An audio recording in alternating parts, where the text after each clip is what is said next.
Well, happy Monday, fellow Texans. Welcome back to the James Show. It's News Talk 820, 93.3 FM WBAP. I am your host, James Parker. And as the great Mike Traina joked a minute ago, so what are you going to talk about today? Gardening tips? Yeah, that tip has gotten really out of control, hasn't it, guys? Now, of course, the top story of the day, Trump bombs Iran. Iran missiles back. They fired some missiles back. The reports are pretty dismal if you're an Iranian or if you're an Ayatollah. But I think you got a great summary there in the news report. I'm going to just keep sprinkling in a little bit more detail because I have a little bit more time with you here. Welcome to the James Show, by the way. So in Qatar, Al Udeid got hit in Kuwait, Ali Sal Salim base. In Iraq, Al Assad base. In United Arab Emirates, the Al Dhafra base, and in Syria, the Al Tanf garrison. Now, do you know all of your Middle Eastern, Persian, Gulf region bases? That's okay. I don't either. But we've been looking a lot of stuff up together. And most importantly, really Trump's speech when this all went down. He came out on Saturday, gave some brief words, and then he let it cook for all of Sunday. He wasn't out there. You know who's on the Sunday shows? You know who's giving interviews? J.D. Vance. So now he's back today.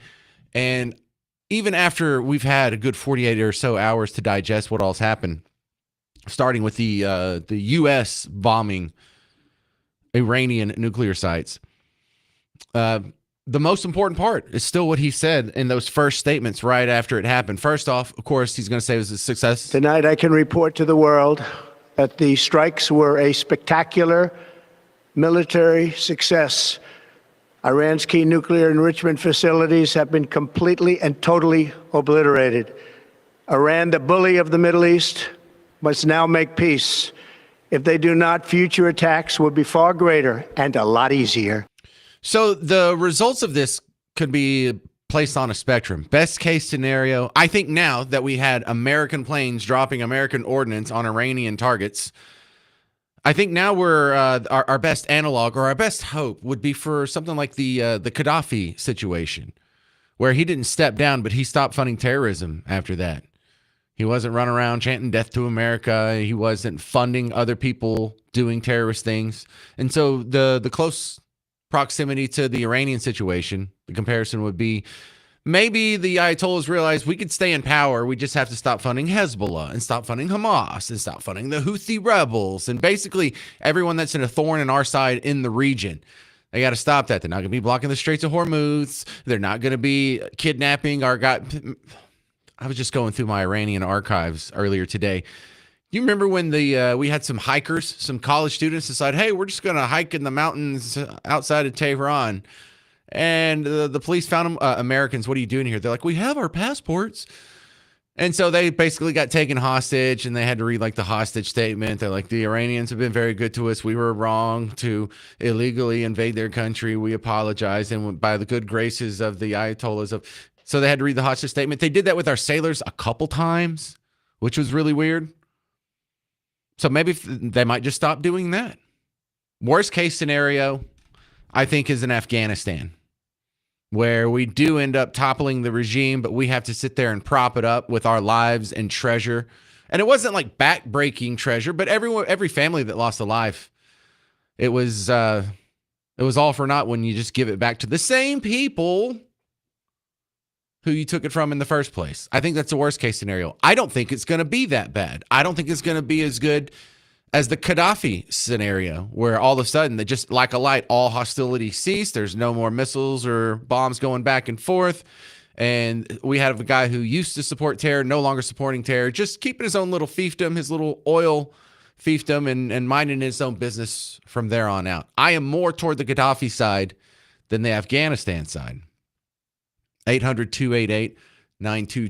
800-288-9227. Trump also in that same speech gave the reasoning behind doing the strike. For 40 years, Iran has been saying death to America, death to Israel.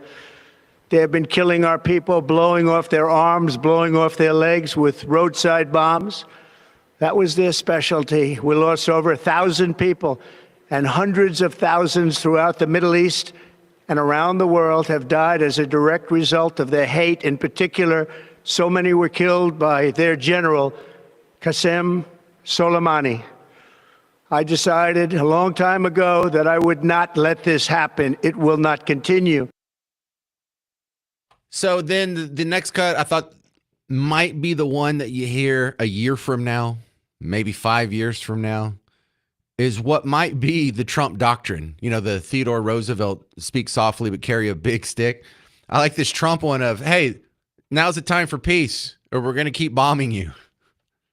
With all of that being said, this cannot continue. There will be either peace or there will be tragedy for Iran far greater than we have witnessed over the last 8 days. Remember, there are many targets left. The bombings will continue until morale improves. 800-288-9227. Coming up next, we have the expertise of David Hamilton from the National Security Economic Center. And he's going to give you a little bit more detail on not just the bombing that happened on Saturday, but the response that just died down right before the James show started when there was missile attacks on up to 5, maybe 6 different U.S. sites in the Persian Gulf. I'm James Parker. It's News Talk 820 and 93.3 FM WBAP.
Hey there, welcome to the James Show, News Talk 820 93.3 FM WBAP. I am your host, James Parker. Trump bombs Iran. Iran fires back. The U.S. bombed 3 Iranian nuclear sites over the weekend. And right before the James Show started, Iran had launched missiles at, I think, 5 military bases in the region. To give you a little more detail on that is my first guest, David Hamilton, National Security Economic Center. Welcome back, sir. And do I have my numbers correct so far? All right, so tell me, this looks a lot like, and I'm just going to go right into baseless speculation, if you don't mind, David. This looks like what happened in 2020. Trump killed Soleimani in retaliation for some other Iranian flare-up, and they did an attack that looked like they tipped this off. They're like, listen, we're going to fire some missiles at this base at some certain time. We don't want anything bad to happen, so if you could just intercept them and make the explosion look big so we can tell everyone in our media that we just won a war.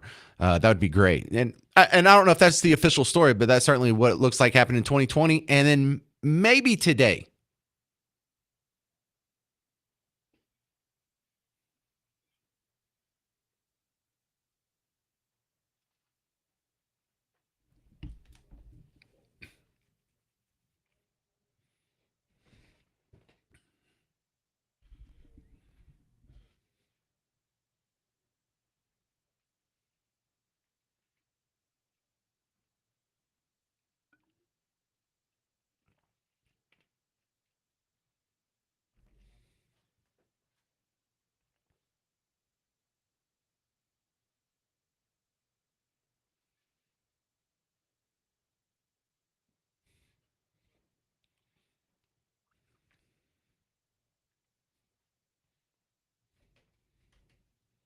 Well, they would have to, you would think, because they can't win. And so I'm seeing that we may very well have another 2020. Now, what I would really like the outcome to look more like is Gaddafi in the 80s when he used to fund terrorism and he got the Pan Am Flight 103 or whatever bombed over Lockerbie, Scotland. A lot of people remember that. And then after we bombed the snot out of him, or Ronald Reagan bombed the snot out of him, he got to stay in power, but he kind of backed off all that death to America stuff and funding terrorism. And I think that might be a possible outcome, but just in the Iranian flavor.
Ooh, that's a gross metaphor. We're talking with David Hamilton, National Security Economic Center at UNT here on the James Show. Any chance they'll block the Straits of Hormuz? I keep seeing that headline and that speculation flash, but if they tried it, they would just lose a bunch of ships.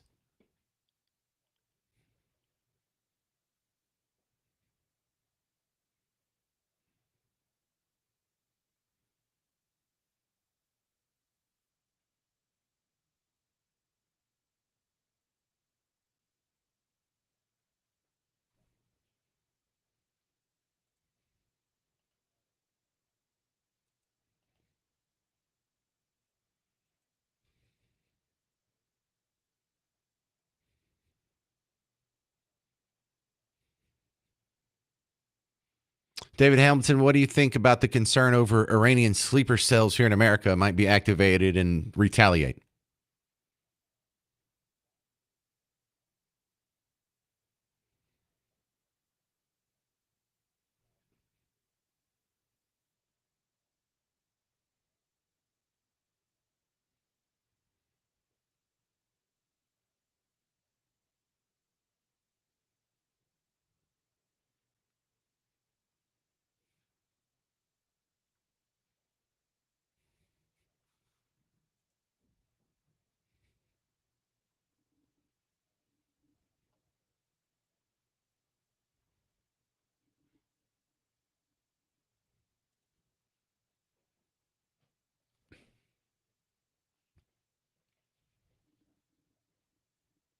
Yeah, well, another scary comparison there. David, what about these people who try and make the distinction?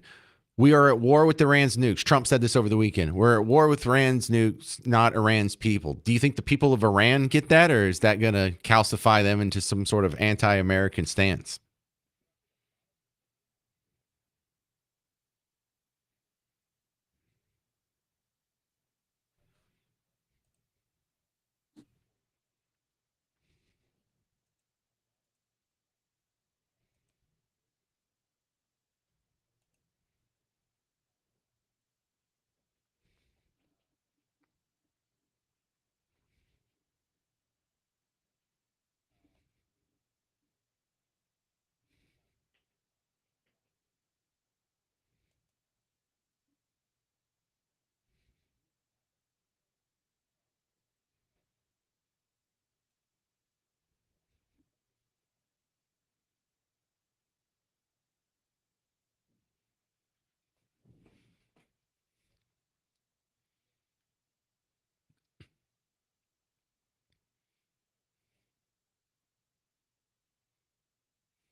All right, David Hamilton, answer me this. We had the B 2 bombers that dropped the bunker busters.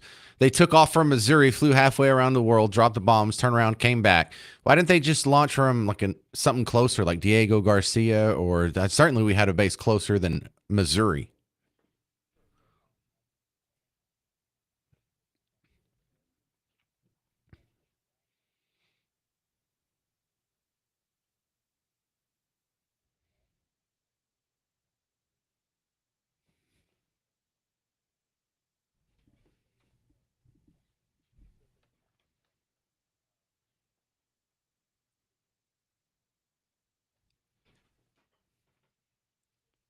Well, real quick, David Hamilton, can you give me 30 seconds on what the fake mission was?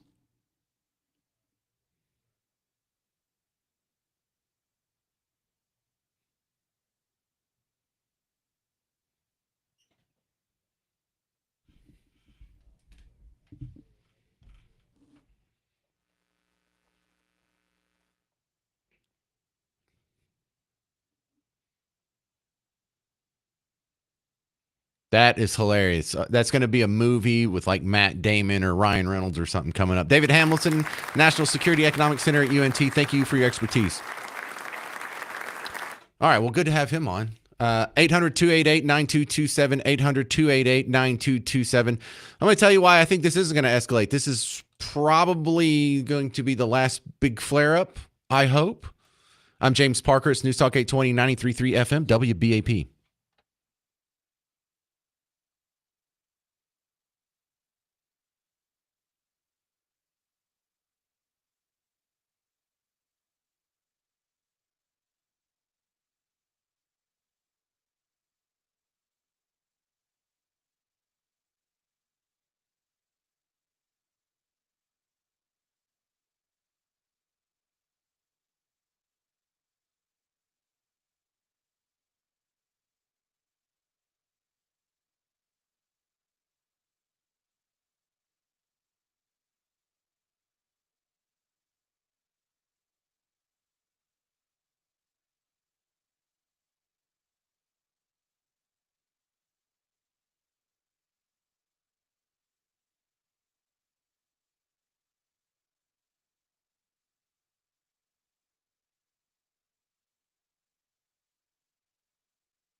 Hey there, welcome to the James Show, News Talk 820 93.3 FM, WBAP. I am your host, James Parker. We're on our top story of the day.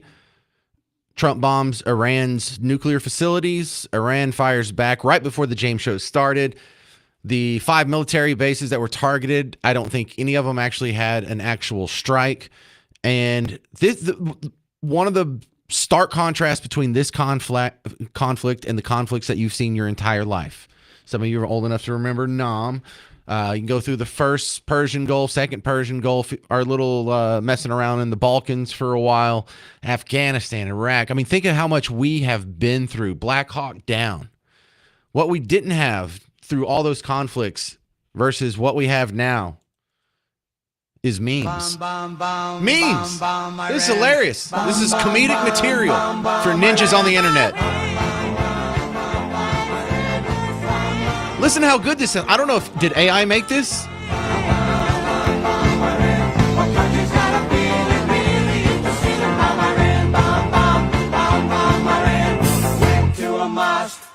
Throw some rocks. Tell the Ayatollah gonna put you in a box.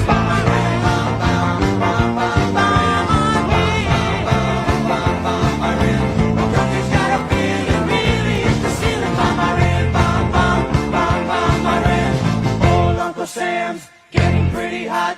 Time to turn Iran into a parking lot. Bomb Iran.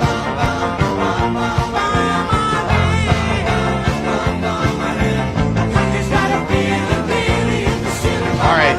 Now thank you very much, AI singers. For the kids in the back seat, or if you're hanging out with your dad and he's making you listen right now, you don't know.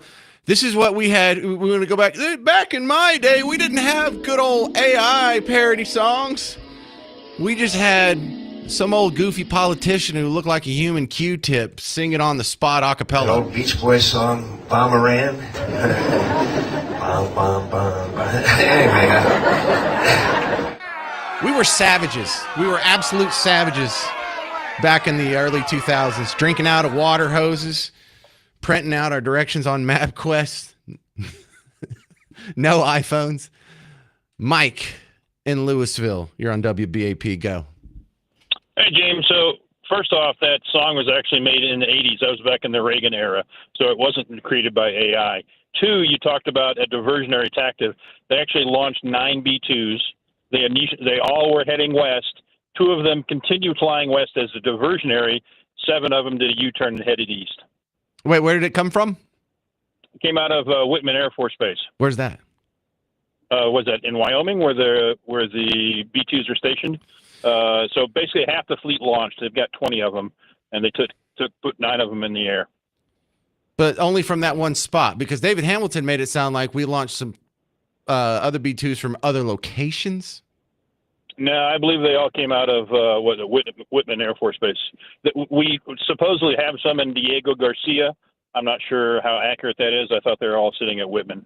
Yeah, I saw the Diego Garcia speculation myself, but dude, I have no military background. You can probably tell by me talking because you're over here saying Whitman Air Force Base like we're all supposed to know what that is.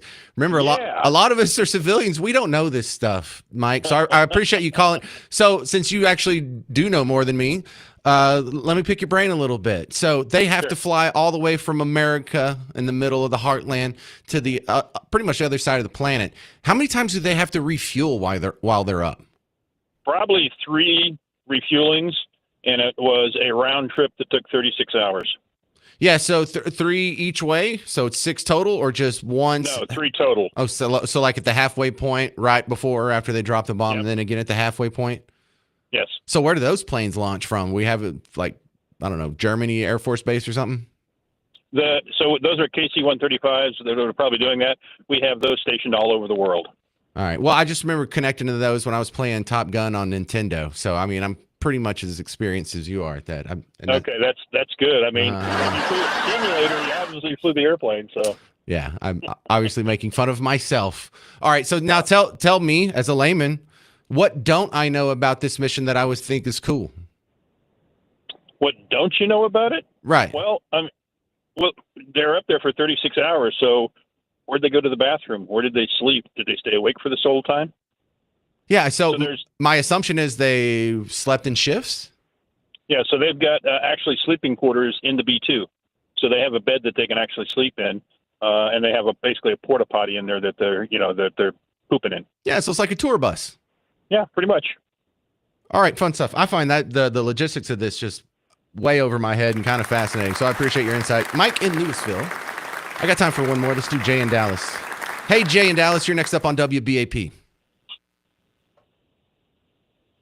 Jay, go. Yes. I've been listening to you. I respect your conversation and everything. But one thing I want everyone to understand that also they are a B-2 bomber station in Wichita, Kansas. Another thing is a lot of people forget we went to a war which actually lasted 20 years for weapons of mass destruction, which we never found. And number three is I'm hoping he is not getting us in a war that veterans has not even been compensated from Bush 1 and Bush 2 already. There's consequences for every one action. And you have to understand when you're dealing with a country that's willing to die, not just for the beliefs, but they want to die for religious purpose. And I'm hoping this is not going to lead to a ground war. Because in any military operations, if you know this from military history, if you can't defeat them in the air, you're going to defeat them on the ground. Thus, you're going to put the United States in a situation where we have to go back in on the ground again. I think I agree with that last part. I don't. In fact, I don't know anybody who wants a ground war, hopes a ground war, or is really indifferent to a ground war stepping off. I think if it makes you feel any better, even the most war hawkish among us is not asking for ground troops. In fact, squeamish about ground troops. Okay, but Israel has always been an ally to us, and which is understandable. But people have to understand you have veterans that was in previous wars that not getting compensated due to those. All right, I think we got it, Jay. I'm just out of time. Okay, I got to take a break here. Well, I just want people to understand that. All right. Right. You know what I mean? No, and I'm happy to hear from someone who thinks that they disagree, but I think we agree on pretty much 90% of what you're saying. I don't think anyone's flipping about the well-being of our veterans and they should be compensated. I don't think anyone wants a ground war, but I hear like a lot of hesitation in your voice. No, I think we're pretty much on the same page. 800-288-9227, 800-288-9227. I'll tell you what I think is coming next from Iran. I'm James Parker. It's News Talk 820 WBAP, now on FM at 93.3.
Hey there. Welcome to the James Show. News Talk 820 93.3 FM WBAP. Trump bombs Iran's nuclear facilities over the weekend. Iran fires back today. Pretty much all get swatted down. But will it be an off-ramp so both sides can end the hostilities and save face? Declare a victory. Because look, the Iranian mullahs would like to be able to look at their people and not have to say, yeah, we're just going to back down and not do anything about that nuclear strike. No, they're going to retaliate. They're going to say it was a wild success. We killed thousands of Americans and they learned their lesson. And then the people will be like, we don't believe you, but I guess you're still going to be in power. So I think that might be best case scenario. Do I think all the hostilities are done? No.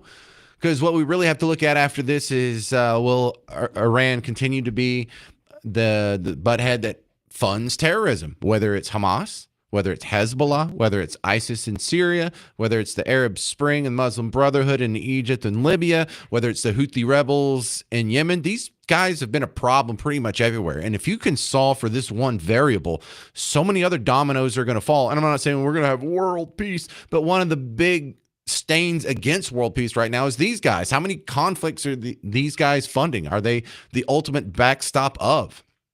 Also, these are the guys that primarily ruin it when we try and run sanctions on North Korea or China or Russia because they sell them their oil. They don't care about our sanctions. So when we try to cut off Russia from after the Ukraine war, fine, they'll just get their oil from Iran. They'll get the oil from China via Iran via China. So they're just been a big pain in the butt, and really, of all of the people who are adversarial to us, they're worse than I would say even China or Russia is as far as funding terrorism and killing our soldiers and attacking Israel and all that stuff. 800-288-9227. Maybe I'm just a little too optimistic. Walter, Grand Prairie, you're on WBAP. Walter, go. I'm doing fine. First off, I want to let you know I was in Navy during the Vietnam era, and we've had trouble with Iran for years. That song you played is by Vince Vance and the Valiants, and we should have wiped them out long ago. I'm glad Trump did what he did, and I support him 100%. I'll leave you go with those comments, and you have a good day. So you want to know a little trivia? My parents' first date was to go see Vince Vance and the Valiants in Juarez, Mexico. That's not what you would have guessed. And then I was personal friends with Vince Vance and the Valiants when I lived in New Orleans. He listened to my radio show. I went to some of his events, and he went to some of my events. And I've actually seen him with his hair down. You're not going to believe that. I have seen him with his hair down. And he went splitsies on a recording studio up in Farmers Branch like 20 years ago. I had met him then, too. And when I saw him in New Orleans, he remembered me. Stephen Carrollton's next. Is this the Stephen Carrollton? It is. Hello. Oh, man. Hey, I was wanting to talk to you tomorrow when we do the weed bill getting vetoed. So you have to call back then. But your thoughts on the Iran bombing? Well, I sent you a DM, your DMs on X, just to correct some of the information that a couple of the callers gave earlier. But Whitman, I guess first off, Whitman Air Force Base is not in Wyoming. It's in Missouri. First thing. And the second thing I heard him say was about the B-2s flying and they split off and did this and did that. Well, from what has been reported so far, what actually happened was they sent a bunch of B-2s west first. They sent them west first to Guam because that's where they were planning or saying they were planning to launch off from. But then they sent 3 more east directly into the heart of the fire, which is how they got in that 15-hour time frame and dropped the bombs and flew right back. I thought that was kind of important to hit. I know we, try to get the best information. But also they had KC-135s doing the refueling, but they also had there was another the KC-46, the Pegasus, doing the aerial refueling also. I don't know if I think this is going to be all, though. I'm almost 100% sure that we've got some more stuff to drop in Iran. I don't know if this is going to end up in World War III or not. It seemed like it was nice and fair. They were like, "Hey, we're going to bomb you back. We're just calling you to let you know." And they were going to. That was kind of cool, but I'm worried. I really am. I'm worried. What do you Well, think? I mean, what is your worst case scenario? We're not going to put boots on the ground in Iran. They can't invade us, even if they wanted to. I mean, what? How bad could this get in your view? Well, these sleeper cells are real. I mean, we know that. We already know that this isn't a, hey, by the way, we bombed them and now we see sleeper cells moving. Now, we've known the sleeper cells, the Iranian sleeper cells have been in the United States for years. As a matter of fact, there have been houses that have sold recently that the neighbors, when the real estate agent, this is personally from our personal knowledge, but the real estate agent was trying to get information about the house, was asking around, and it turns out a bunch of people, or nobody really lived in the house, but a bunch of people were seen going in and out of these places, and the security codes for the house was 0911, and there were fresh paint. I mean, there's a lot of, the point is, and this is right here in Texas. This isn't all over the place. This is right here in Texas where we are aware that these things exist. So my fear is not necessarily that they're going to, send bombs. Well, let's talk about that. Bombs to the bases. Let's talk about that next. Thank you very much. This is the great Stephen Carrollton. You can find him online. Big Bad Black Conservative. Is that correct? That's me. There you go. All right. Let's talk about that next. Are you worried about sleeper cells? I'll tell you why. If you ask me if I'm worried about sleeper cells, my answer is kind of, but I'll explain next. 800-288-9227. 800-288-9227. I'm James Parker. It's News Talk 820 and 93.3 FM, WBAP.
Hey there, welcome to the James Show, News Talk 820, 93.3 FM, WBAP. Let's go.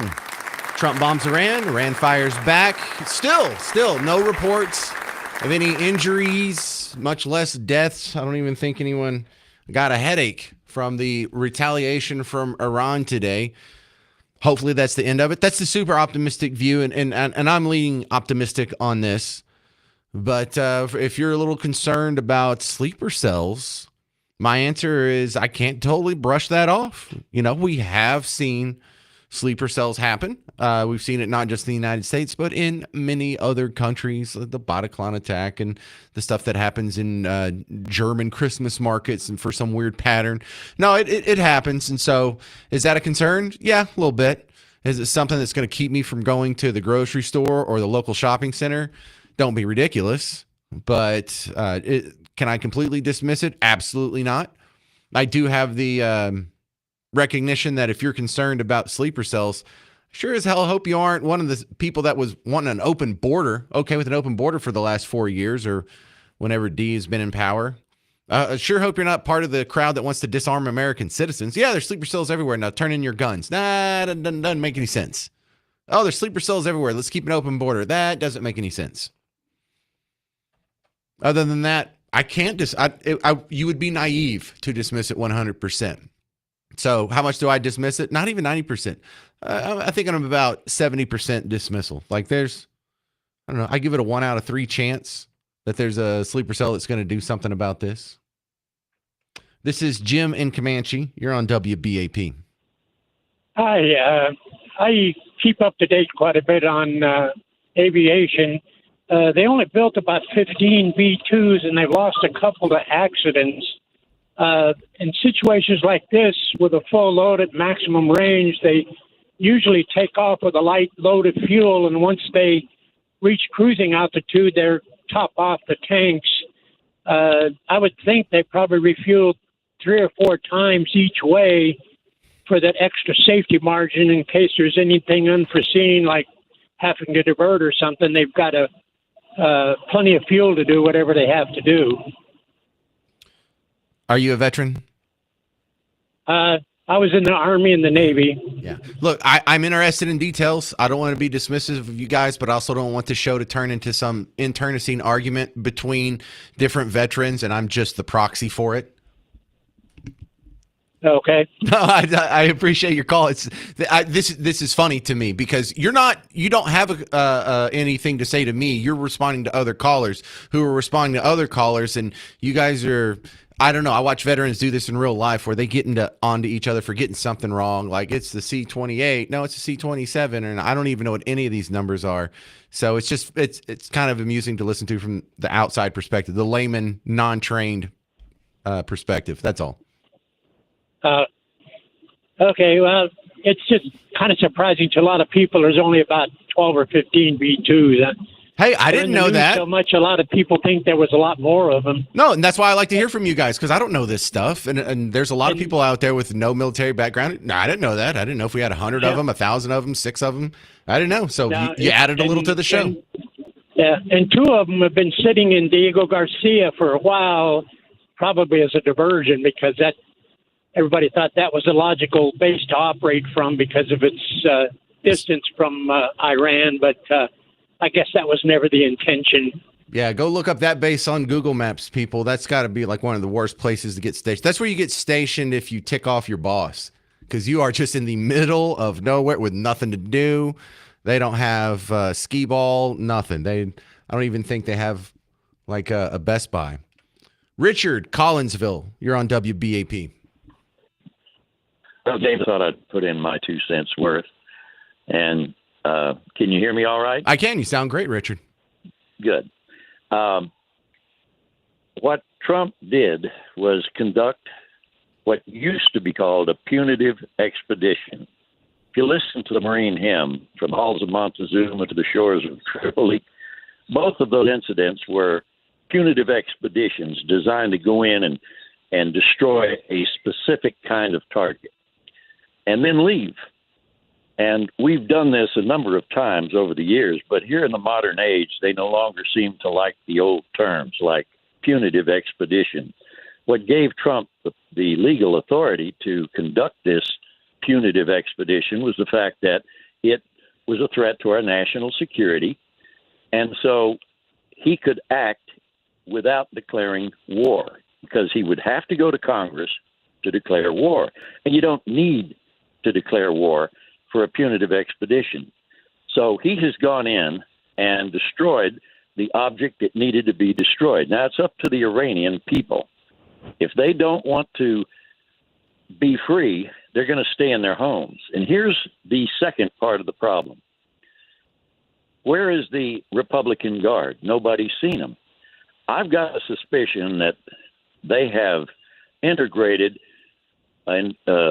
Republican Guard squad-level units in residential areas all over Tehran, all over the country. So the residents know that there are Republican Guards armed within their midst. So if they decide to hit the street and demonstrate, these Republican Guard units can arm up and go out and take care of them. That's my take on what I think is preventing the Iranian people from hitting the streets and demonstrating and changing the regime. I also believe that it's a mistake to let Khomeini live. He needs to die. And those who predict, that could cause World War III, no, it's not going to cause World War III. It will just get rid of the head of the Republican Guard, which is a religious, fanatical group. And they put a lot of weight on what that old man says. And that old man's not going to surrender. I don't believe he will surrender. And that's my take on it. That's a fantastic take, Richard. I appreciate you sharing with us. That's Richard in Collinsville. Coming up next, Shaheen Gabati. He's a nuclear engineer, but more importantly, member of the National Council of Resistance of Iran. Next on The James Show. 800-288-9227, 800-288-9227. I'm James Parker on News Talk 820 and 93.3 FM WBAP.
Hey there, welcome to the James Show, News Talk 820 and 93.3 FM, WBAP. Trump bombs Iran, Iran fires back.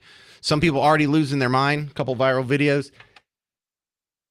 Gonna spell that out for you. First off, here's one of our neighbors who I think slightly disagrees with the decision to bomb Iran. Dear MAGA, you are traitors to our country, and your golden god is a treasonous pig. And you will pay for the crimes you have committed against our country. Easy. I can reassure you of that. Now, I'm not going to be the one that's doing this. I'm not going to. The courts, the world are going to hold you accountable because you see, you are terrorists. And what you have done here by supporting this man and this illegal act of war in Iran, it's going to have massive consequences. But I know that I'm on the right side of history, and I know that there are millions more of us that are on the right side of history. And just like those filthy Nazis, you will be wiped. And I can't wait for it. I cannot wait for it. I cannot wait for the marshals to come in and arrest all of them. And they will. They stole this election. They did it with Elon's help. And they will take all of his money, all of it. It's going to be the greatest thing to ever happen in America. And it will be because of President Trump. And it'll be great. He'll make America great again by sacrificing his existence in a federal prison for the treason he's committed against our country. Excuse me, sir. This is a Wendy's. Calm down, Braden. How long have you been hearing that this guy's going to go to jail? How many times have you been told that this guy is going to go? You've been told this about once every 2 weeks for the last 10 years. In the James Show history, in the first 18 months that Donald Trump had been president, the great people at Grabien made a montage that really only covered the first 2 years because, about 6 months or so before the election happened and then the 18 months in his first election.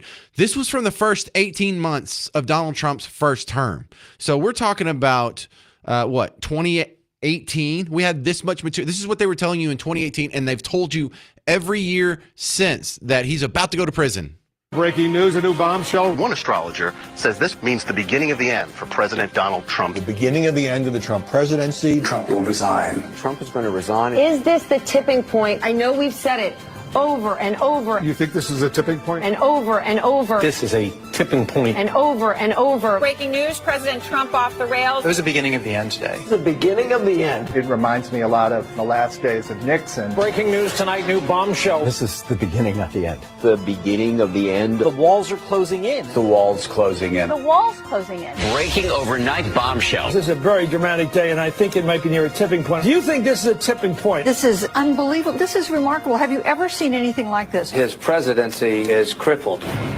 December 1st, 2017, you can mark it down. This is the day that everything changed. We begin with the bombshell. The beginning of the end? The beginning of the end. The beginning of the end. The beginning of the end. The beginning of the end. The beginning of the end. In fact, if this were a football game, we're in the third quarter. May even be the beginning of the end. We begin tonight with the bombshell. Donald Trump is in a lot of trouble. Trump is in trouble. The president will resign. Another hour, another bombshell. This is a tipping point. Trump's going down. This president could be impeached. I do not think the president will serve out his term. Resignation. I don't think this president is going to serve out his term. Mr. Trump will not serve out his term. He will not serve out his term. No way, no how. Breaking news, an absolute bombshell. I think Donald Trump is in trouble. Donald Trump is not. He's done.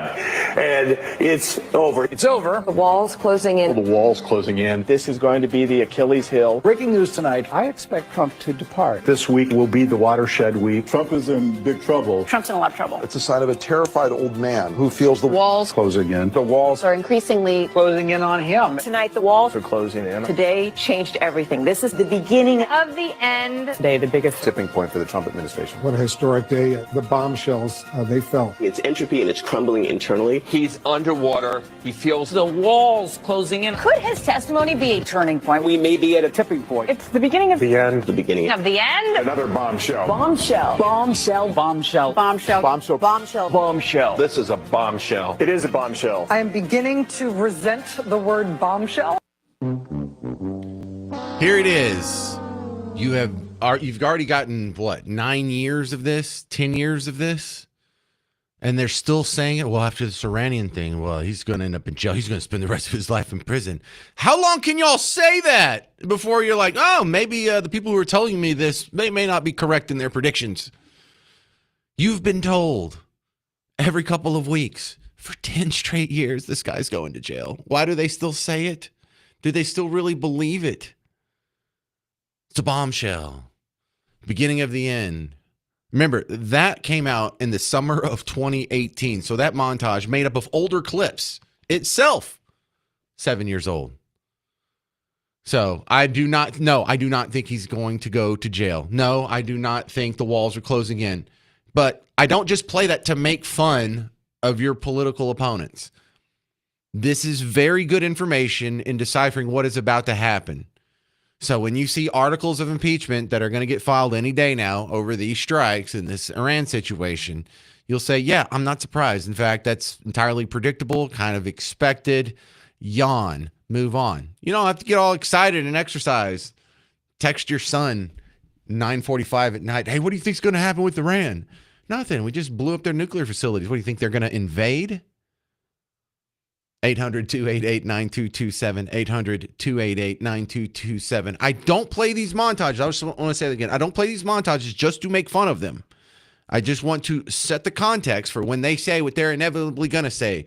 This is illegal. This is unconstitutional. He's going to end up in prison. Someone's going to bring up charges. Walls are closing in, beginning of the end. You've heard all this 1,000 times. Then you know who the hacks are. Because you have people that have, in the last 48 hours, all of a sudden concerned about the constitutionality of dropping bombs on someone without Congress's specific approval. Did any of these people say this when Obama dropped 26,171 bombs? Now, I'm not saying what Trump did is unconstitutional. I'm not saying what Obama did is constitutional. I'm just saying for the same people, do you have any consistency? And if not, then what's the difference? 800-288-9227, 800-288-9227. Coming up next, is Iran done with their response? Is Iran done with their response? I think they might be. 800-288-9227. It's News Talk 820 93.3 FM WBAP.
Hey there, welcome to the James Show. I'm James Parker on News Talk 820 93.3 FM WBAP. Donald Trump has responded on Truth Social and Twitter.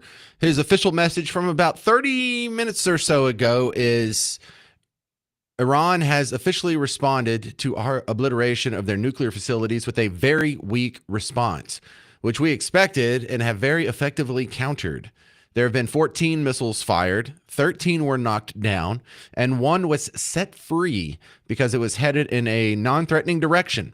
I am pleased to report that no Americans were harmed and hardly any damage was done. Most importantly, they've gotten it all out of their system, and there will hopefully be no further hate. I want to thank Iran for giving us early notice, which made it possible for no lives to be lost and nobody to be injured. Perhaps Iran can now proceed to peace and harmony in the region, and I will enthusiastically encourage Israel to do the same.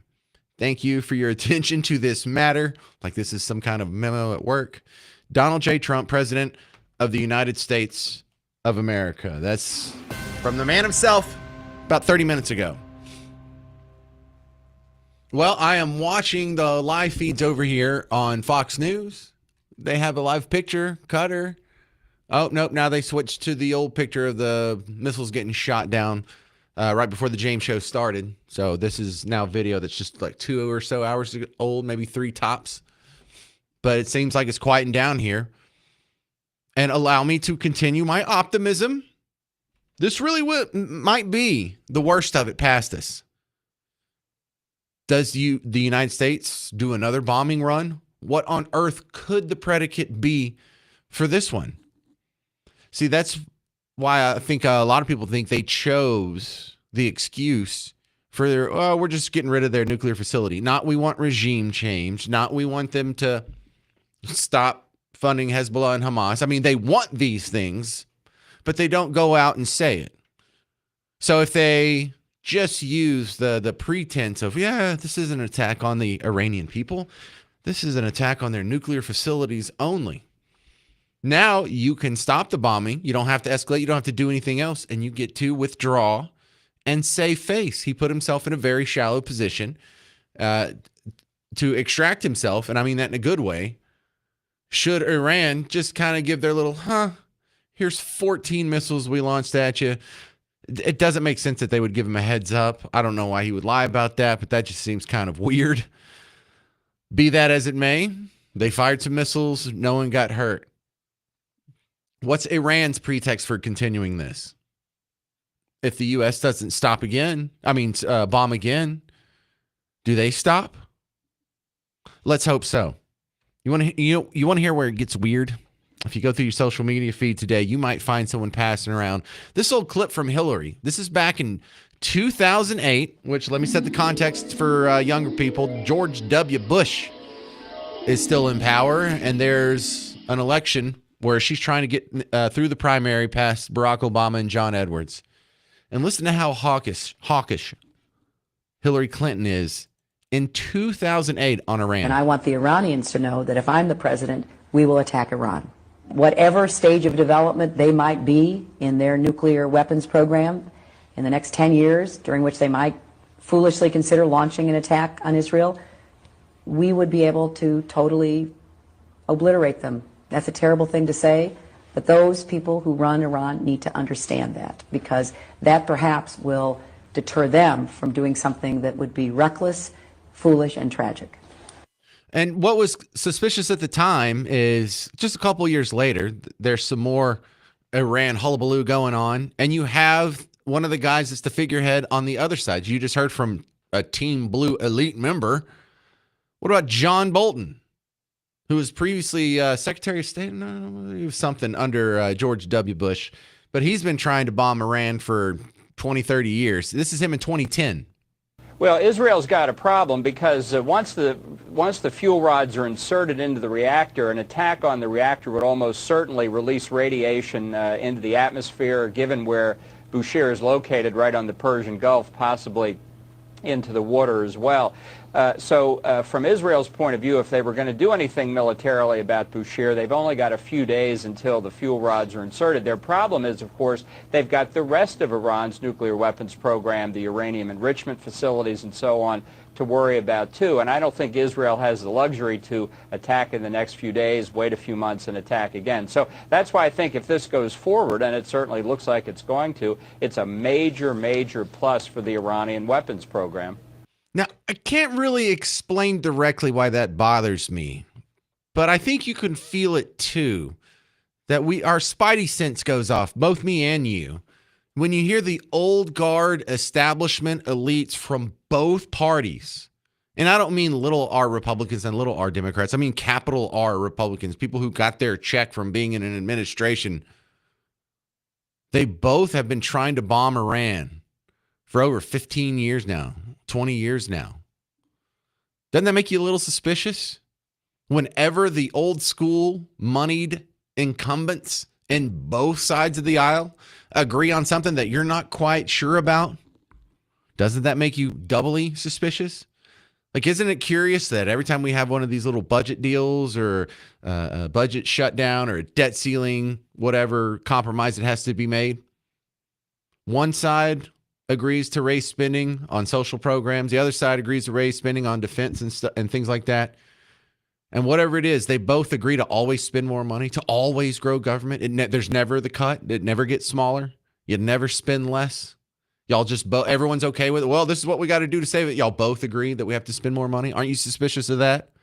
I kind of have the same feeling here because there's a lot of people out there who right now are praising Trump. They're like, yes, I like this little surgical strike and hopefully this will bring peace. But they don't want peace. They need their other forever war. They liked having Afghanistan. It was a money pit where trillions of dollars were sucked away from the taxpayers and given to cronies. Then we had Ukraine, but if that's about to shut down and Trump's getting out of it anyway, can we find the next great excuse to take about, I don't know, $200 billion a year and funnel it through some money laundering program we call a international conflict? 800-288-9227. 800-288-9227. Of course, I could be a little paranoid, but let's see what you say. I'm James Parker. It's News Talk 820 93.3 FM WBAP.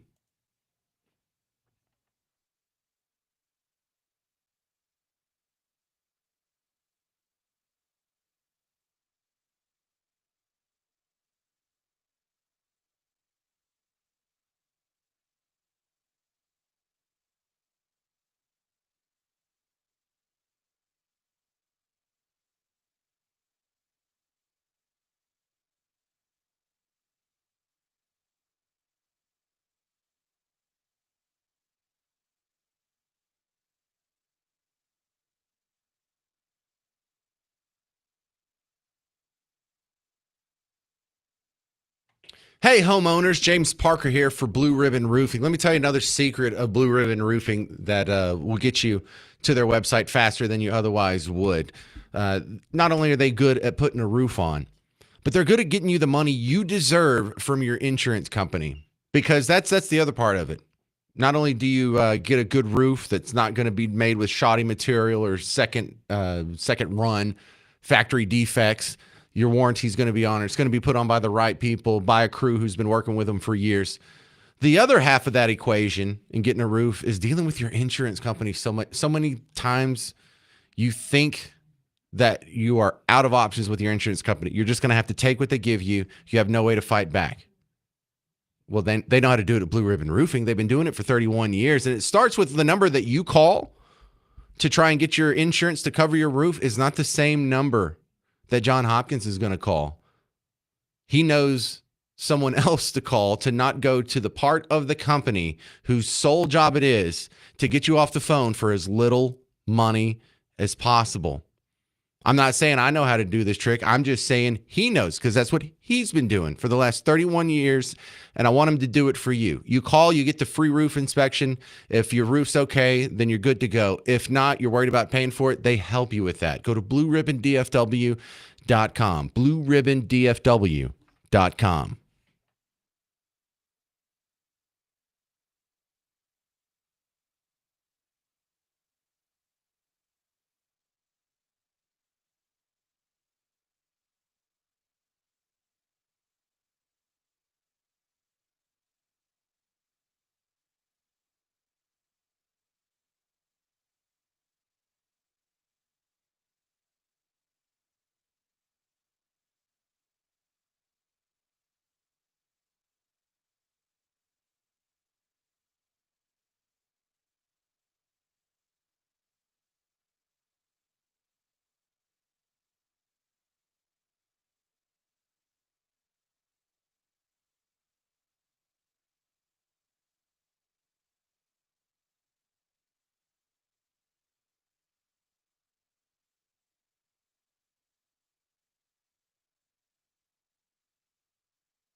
Hey there, welcome to the James Show, News Talk 820, 93.3 FM, WBAP. I am your host, James Parker.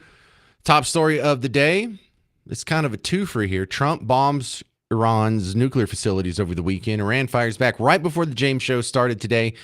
And the numbers have been kind of fluid, as they normally are when something is this new of a story.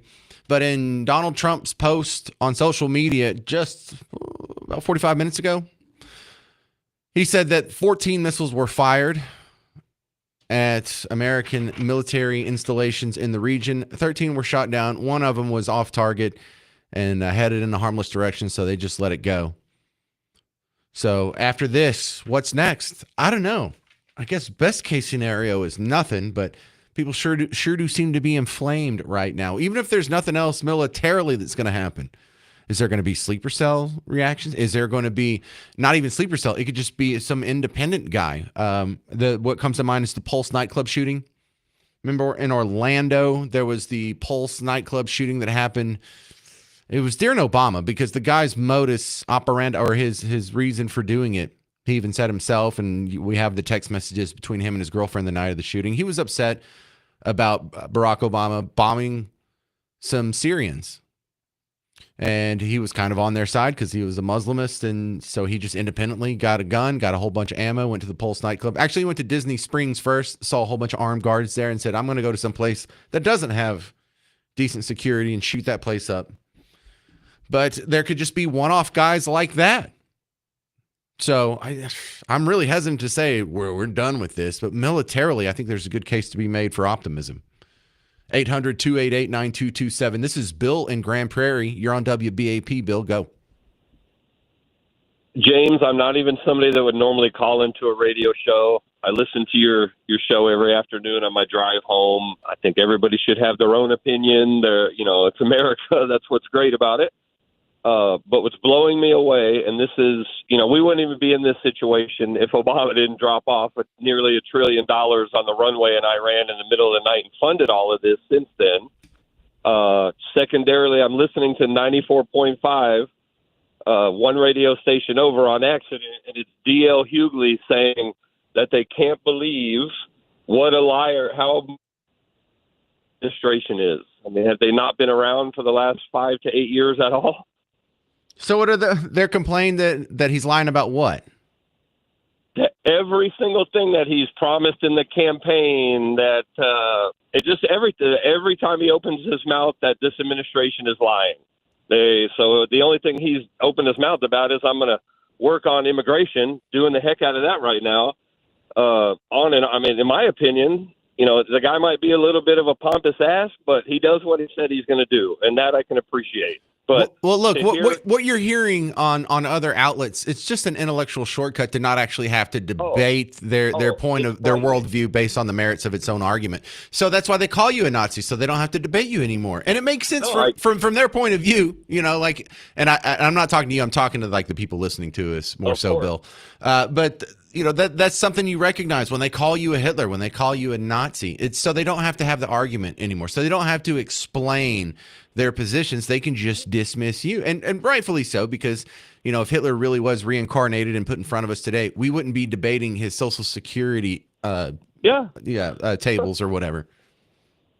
No, I get, but for the other side to say the ignorance is frightening. First of all, where does a semi-comedian at best, now he's a political expert, which is a joke in itself. Well, hang on. I go softer on him because, Bill, comedians often have great political opinions. They have made a living being observant and finding the nuance and, the little intricacies or what do you call it? Yeah. Idiosyncrasies is the word I was trying to sound smart by saying.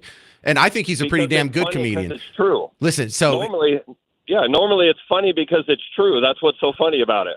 Well, what's funny about this is you have this guy saying that I can't believe how bad this administration lies every time they open their mouth. This coming from the folks that elected these last two groups of people that basically ran our country into the ground. And you want to talk about lie, cover the whole thing about Biden's cognitive, blah. I mean, I could go over 1,000 things, but I know other people want to call. But I mean, it is just, it is comical. The lie part is comical because 1 year ago today, that guy was still probably on board with Joe Biden being the presidential nominee. We're almost to the 1 year anniversary of the debate that changed the world. He was still sharp as a tack 1 year ago. Sharp as a tack, Bill. That's not a lie. That's not a lie. That's for not sure. a lie at all. All right, thank you very much. James, nothing to it, buddy. You guys be good. Listen to 94.5 when you get a chance. Never. Idiocracy I'm talking about. No. Leave it here for the rest of your life. Do not ever turn the channel. Don't even go to our sister stations. I mean, maybe accidentally, but no, you either go to 820 AM or 93.3 FM WBAP. I've got 4 kids. They're going to have to go to college. I need you to help. 800-288-9227. 800-288-9227. I was going to play next some more reaction to the Trump bombing over the weekend, but it's going to be far more unhinged than what Bill described from Grand Prairie. I'm James Parker. It's Newstalk 820 and 93.3 FM WBAP.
Hey there, fellow Texans. Welcome back to the James Show. It's News Talk 820, 93.3 FM WBAP. I am your host, James Parker, and in the top story of the day, man, how much has changed just since the James Show started. So Trump bombs Iran over the weekend. Iran fires back right before the show starts. And now that we've had a good 2 hours to digest the results of that attack, I've got a lot of good news for you.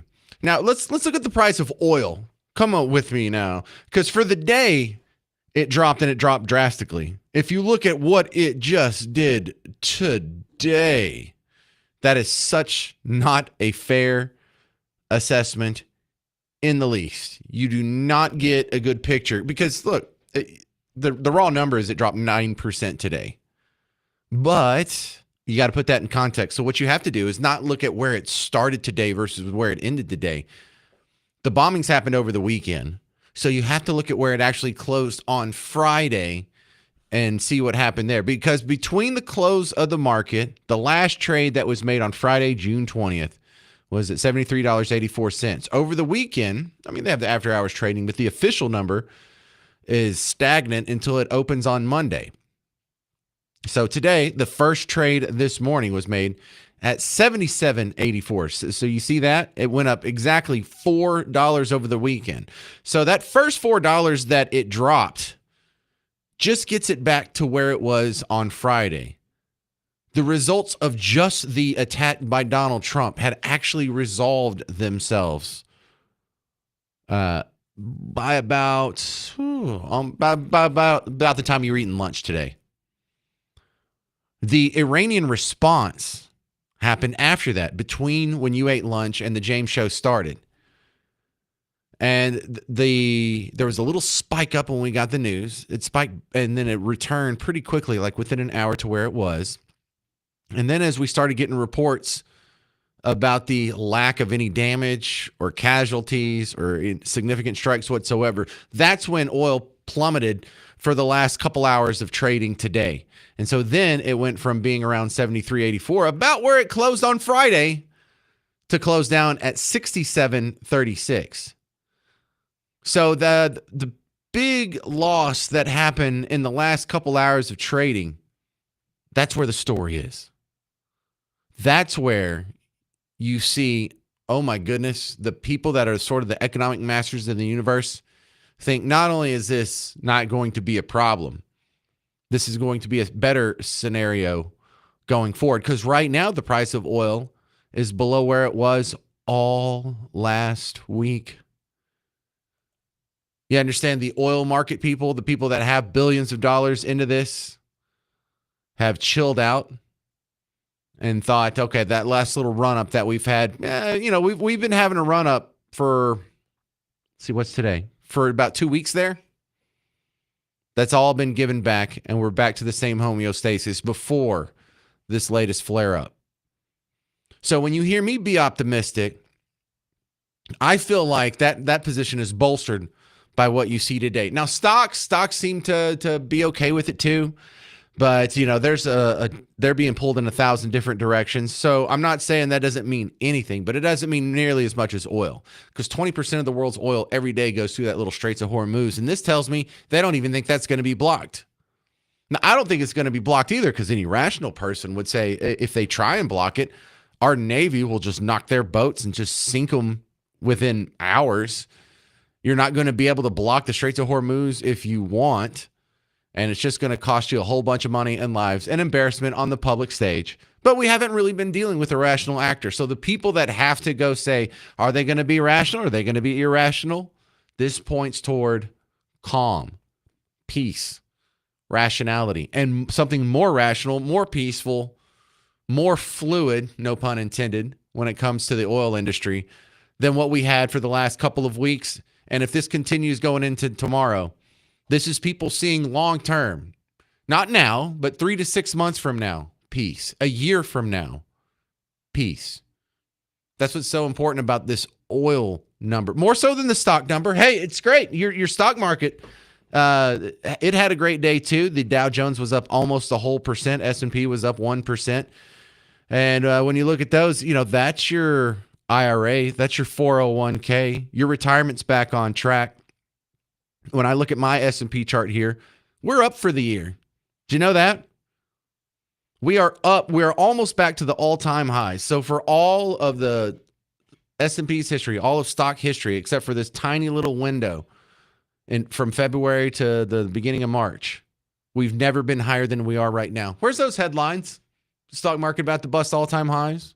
Stock market turns positive for the year. Because you got a lot of headlines when it dropped after April 2nd on Liberation Day. You got a lot of headlines about how the market was bleeding and this is ruining people's retirements and this is breaking those on fixed incomes and you're setting people back and destroying families and whatnot. Where's the reporting on the upside?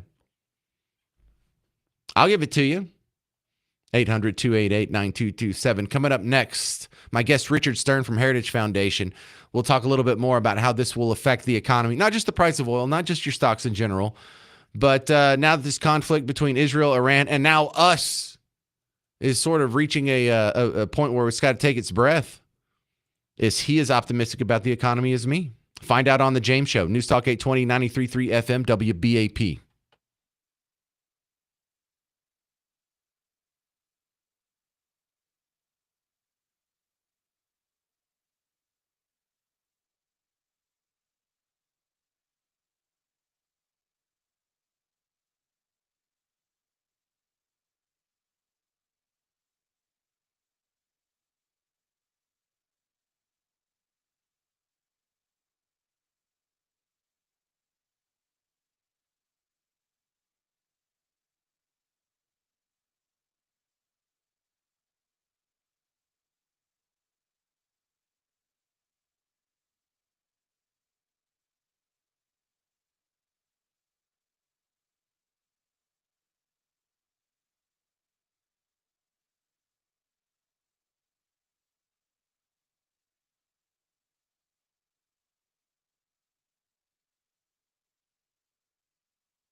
Hey there, welcome to the James Show, News Talk 820, 93.3 FM, WBAP. I am your host, James Parker. One big concern about this Iran war, how does this affect me? Well, it could affect you economically.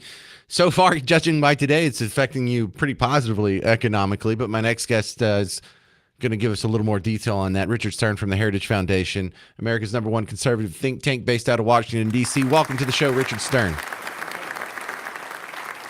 So, price of oil dropped like a rock at the very end of the session. I guess they think the Straits of Hormuz aren't going to be blocked. 3 to 6 months from now, things are still going to be pretty tranquil. Does this feel like the beginning of the end, Richard?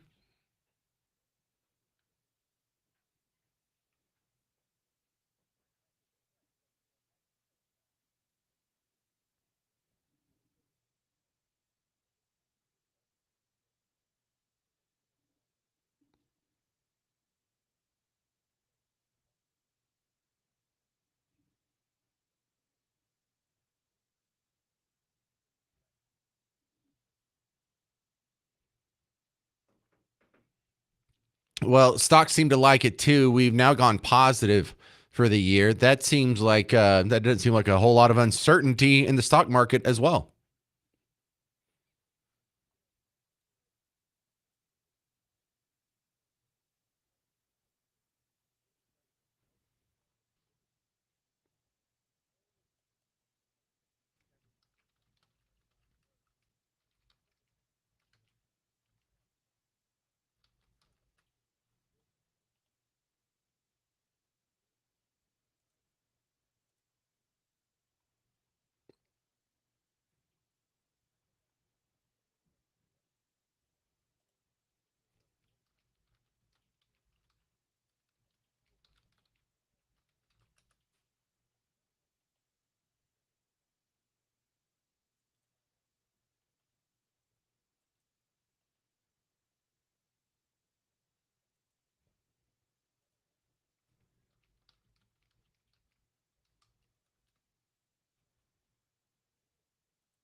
All right, we're talking with Richard Stern from Heritage Foundation on the James Show. It seems kind of odd that China seems to be halfway on our side in this issue. They don't want oil trade to be disrupted or to spike. They don't want the Straits of Hormuz to be blocked either. So, we're kind of halfway teammates.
Well, they'll let their own boats through. I imagine it'd be more of a blockade than just total blocking the Straits of Hormuz to every traffic.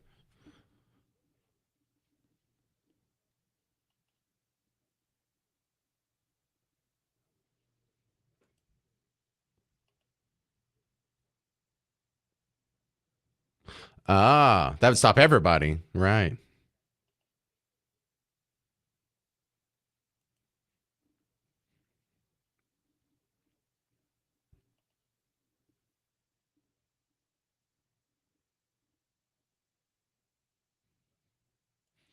Yeah, I hear you on that one. We're talking with Richard Stern from Heritage Foundation.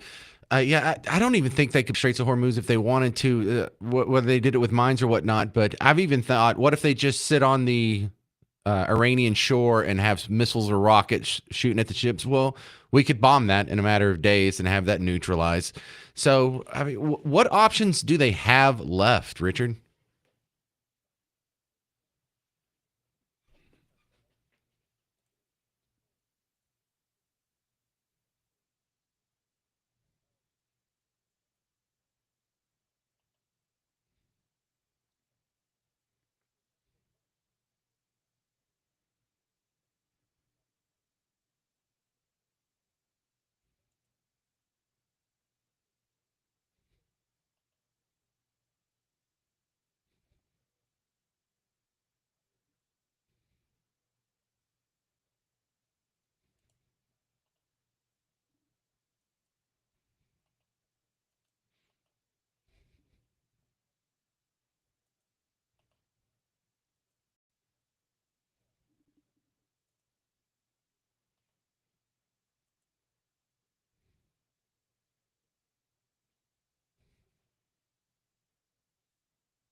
All right. Well, I appreciate the insights there on the economic impact of this Israel, Iran, USA love triangle, to use the term very loosely. This has been Richard Stern of the Heritage Foundation. Thank you, sir.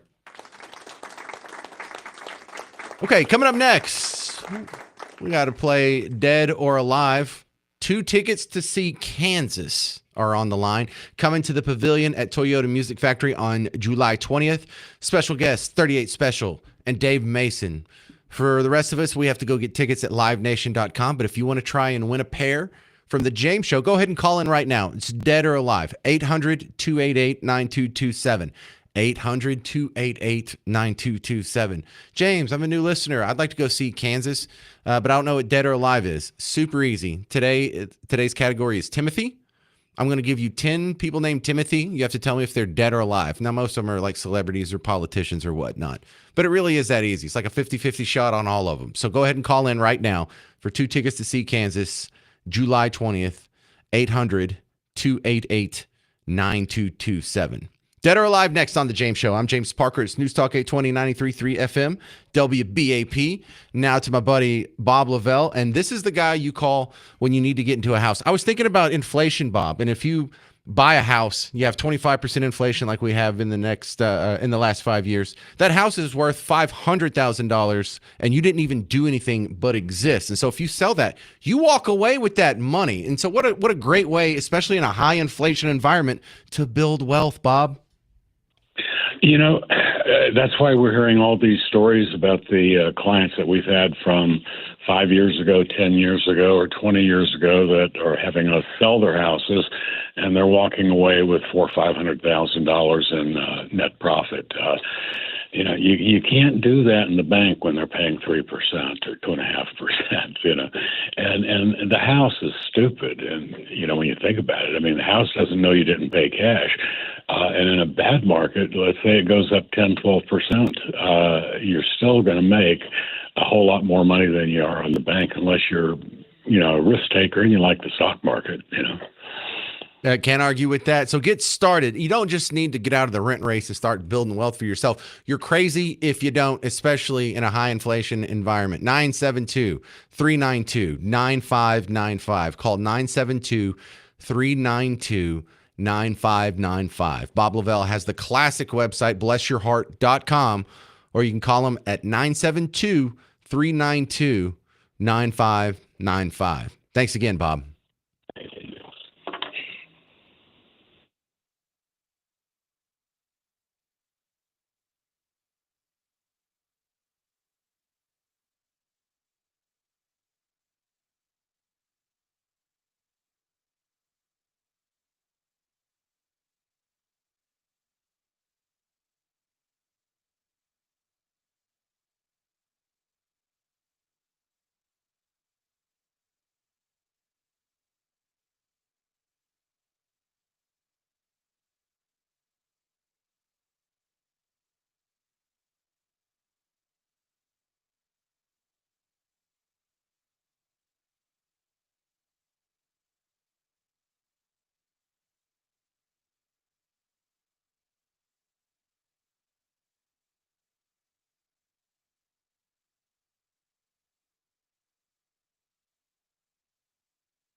Hey there, welcome to the James Show. You're listening to News Talk 820 93.3 FM WBAP. You are just in time for today's edition of Dead or Alive. Today we're playing for 2 tickets to see Kansas coming to the Pavilion at Toyota Music Factory July 20th. Special guest 38 Special and Dave Mason. Tickets on sale now at livenation.com, but I got to give away a pair to someone who's playing right now on Dead or Alive.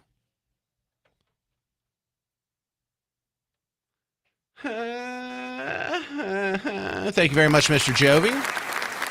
Welcome to today's edition of Dead or Alive. Today's category is Timothy, something to that effect. I'm going to give you 10 Tims. You have to tell me if they're dead or alive. Who's first? Kelly? Well, I already said it, so I have to go there now. Thanks, Garrett. This is Kelly in Fort Worth. You ready for Dead or Alive? Yes. All right, here we go. The Tim edition, starting with Tim Allen. Toolman Tim Allen, dead or alive? Alive. He is alive. Timothy Chalamet, dead or alive? Dead. No, dude, he's in like his 20s. Thank you, though. Check that out. See, I did the opposite. I didn't pick someone really old and you're like, I don't know if they're dead or alive. I picked someone really young and you're like, I don't know who that is. I don't know who I know you know. Gary, Dallas, you ready for Dead or Alive? I'm ready. All right. Tim Curry, dead or alive? Alive. He is alive. The great movie director Tim Burton, dead or alive? Alive. Country singer Tim McGraw, dead or alive? Alive.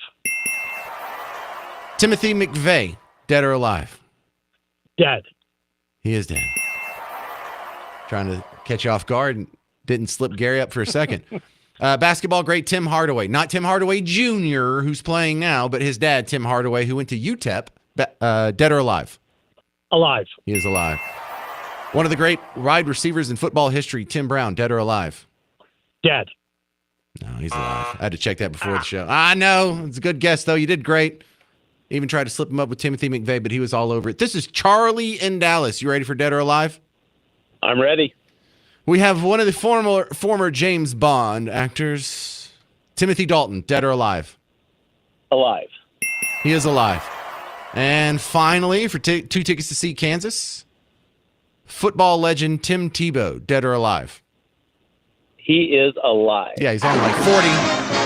Well done, Charlie in Dallas. All right, are you available? You want these tickets to see Kansas Pavilion at Toyota Music Factory July 20th? Absolutely. I can't wait. Oh, good. I'm glad they went to a true fan. I appreciate that. So I'm going to put you on hold, Charlie. Garrett will get your information, and we'll email you the tickets. This has been today's Timothy edition of Dead or Alive.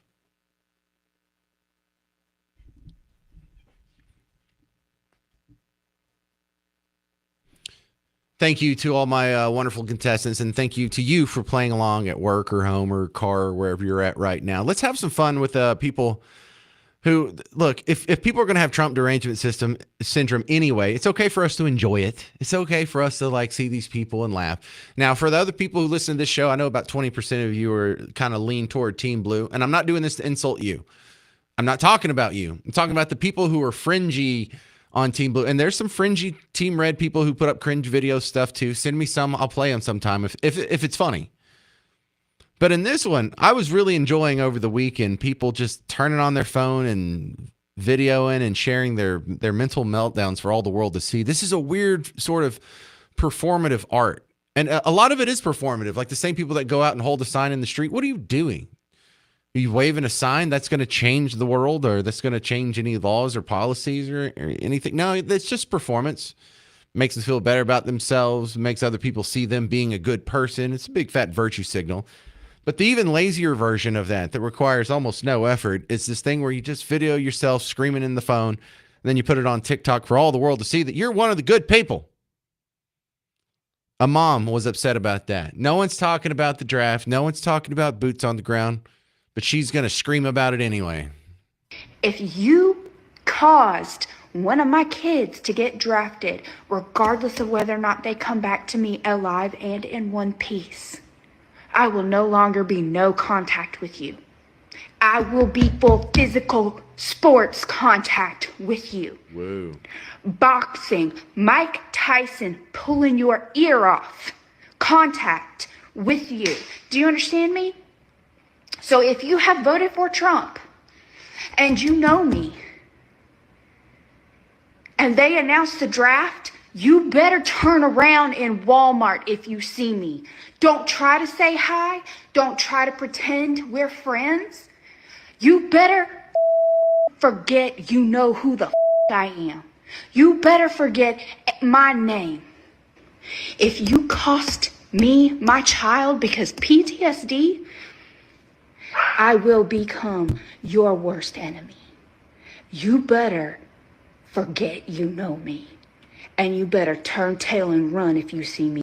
God, I wish I knew her, because you know what that make me want to do? It would make me want to be nice to her so hard. Just so, like if I saw her in Walmart, I'd be, Crystal! Oh my God, so good to see you. Oh, please.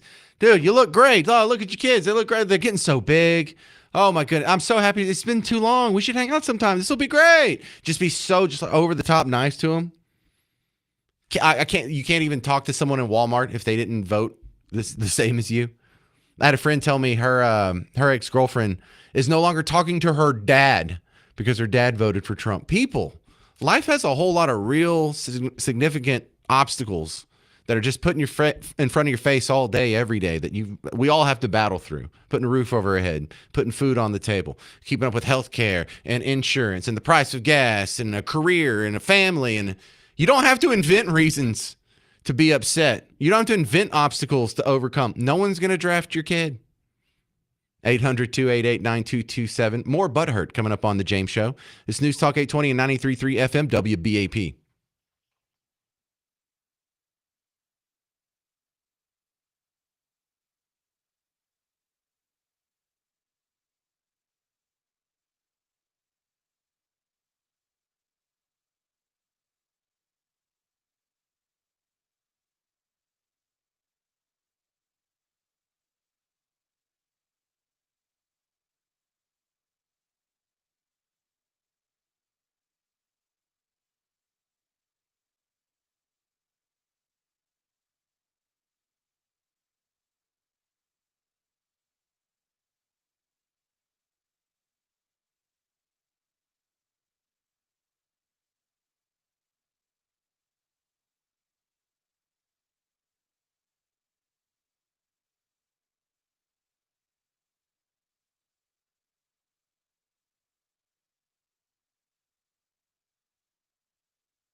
Hey there, welcome to the James Show, News Talk 820, 93.3 FM, WBAP. I'm your host, James Parker. You know, I had collected some of these people freaking out over the weekend about Trump bombing the Iranian nuclear facilities. And they're so worked up that you can tell they're noticeably, they're visibly angry. Their parasympathetic nervous system has been activated. They got a little adrenaline going. They got some dopamine. I don't know if they got going, probably some cortisol too. But they get themselves so worked up. Here we are, a couple days later, maybe even just like a day later.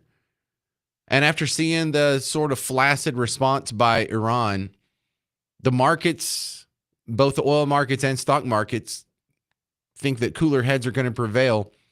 And not only are we not running into World War III or boots on the ground or things getting so bad that we have to reestablish the draft, which no one's talking about. Things are going in the opposite direction. Like they are even more wrong now than when I recorded this. And it was crazy town over the weekend. It's even more unhinged now, seeing as how might not be something we even talk about in a week. Here's another guy, just a little upset about Trump bombing. But listen to how many things he gets wrong here. Do your own little fact check in your head when he says, you know, we're the terrorists. We are. Not the people we're bombing who actually support terrorism, who fund Hamas and Hezbollah and the Houthi rebels and the ISIS and all this. We're the terrorists. It's an interesting take these people have. Dear MAGA, you are traitors to our country, and your golden god is a treasonous pig, and you will pay for the crimes you have committed against our country. I can reassure you of that. Wait. All MAGA is going to pay for their crimes? And you can assure us. What happens when no one goes to jail? Because we have been hearing this for 10 years, how Trump's about to go to jail any day now. What happens? What's the statute of limitations on that belief? After like 5 years, will you reevaluate your position and be like, maybe I was wrong about that? Now, I'm not going to be the one that's doing this. I'm not going to. The courts, the world are going to hold you accountable because you see, you are terrorists. And what you have done here by supporting this man and this illegal act of war in Iran. Okay, so the obvious juxtaposition here is what I said right before the statement. Oh, we're the terrorists, not the people we bomb, not Iran.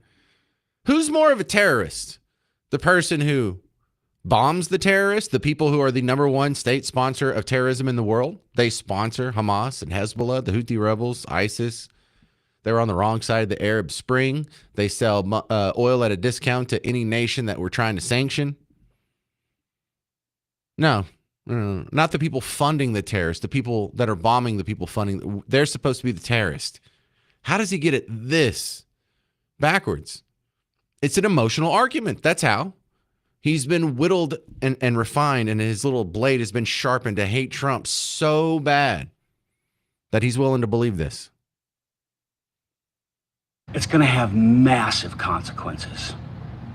But I know that I'm on the right side of history. And I know that there are millions more of us that are on the right side of history. And just like those filthy Nazis, you will be wiped. And I can't wait for it. Hey, I think we get bonus points for getting called Nazi. That's kind of like a sort of declare victory. You know you're in the right there because you're bad. Why? Because you're Nazis. All right, I can't take you serious. Let's just hear you get mad for about 30 more seconds. This is great. I cannot wait for it. I cannot wait for the marshals to come in and arrest all of them, and they will. They stole this election. They did it with Elon's help, and they will take all of his money, all of it. It's going to be the greatest thing to ever happen in America. And it will be because of President Trump. And it'll be great. He'll make America great again by sacrificing his existence in a federal prison for the treason he's committed against our country. And this is such a weird time to be alive because this guy's saying just crazy things. They're going to take all of Elon's money. They're going to take all of his money. What level of envy and jealousy are you at? Why do you care if they take his money or not? Why does it bother you that he has money? Oh, that's right. You were told that he's a Nazi. Did you want Elon's money to be taken from him before he was a Trump supporter? Or was he a decent guy then? Was he evil then? No, just when he politically disagrees with you, he magically turns into an evil person. Sounds like you're taking an intellectual shortcut there, bud. And putting Trump in prison and taking all Elon's money. God, it's almost orgasmic, poor guy. That's going to be the greatest thing to happen in America? Really? That's a bold statement. Not the Declaration of Independence, not the Constitution, not the Bill of Rights, not the siege at Yorktown, not ending slavery, not women's suffrage, not putting a man on the moon, but taking all Elon's money. You people need to calm down. You realize how much these people have just been trained and brainwashed constantly to just absolutely hate. He's going based on hate. Is this a loving position that he has? Is this a Christ-like position that he has? Is this anything other than hate? You can hear it in his voice. It's almost like he's acting. It's almost like he's in a Saturday Night Live skit. It's like, hey, do a demon voice. And he's like, we're just going to take all his money. With Elon's help, and they will take all of his money. All of it. Oh, calm down. Aiden, Braden, Jaden, Caden, whatever your millennial mom named you. Calm down. This thing's almost over. You'll have a new thing to get upset about. Just like you had to get a Ukrainian flag and then you had to trade it in for your Palestinian flag. And then a couple months ago, you had to trade it in for your Mexican flag. Now you got to trade that one in for your Iranian flag. Anything but an American flag. I get it. But there'll be a new thing for you to get upset at tomorrow. But I think you might be wrong on this one. I don't think he's going to end up in jail. I don't think they're going to take all of Elon's money. I don't think there's going to be a draft. I don't think there's going to be World War III. The economy loves it. Oil loves it. Stock market loves it. Some of you people just need to calm down. And I don't know why I saw this about 4 different times on my social media feed over the weekend.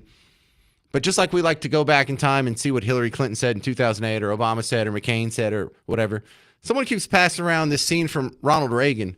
And the first time I saw it, I didn't know he was in a movie. And he gets up and he slaps a pretty lady in the face. Caught me off guard. Get back to the hotel and stay there. I like it here. Go on, get moving. I said, I like it here. Well, I can change that in a hurry. Ronald Reagan just open hand slapped a pretty lady in the face. It's amazing.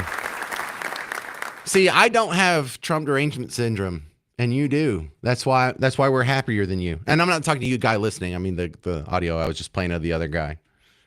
All right, that's going to about do it for the James Show. If you need more James Show action before 2 o'clock tomorrow, you go check out the podcast, WBAP.com, the WBAP app.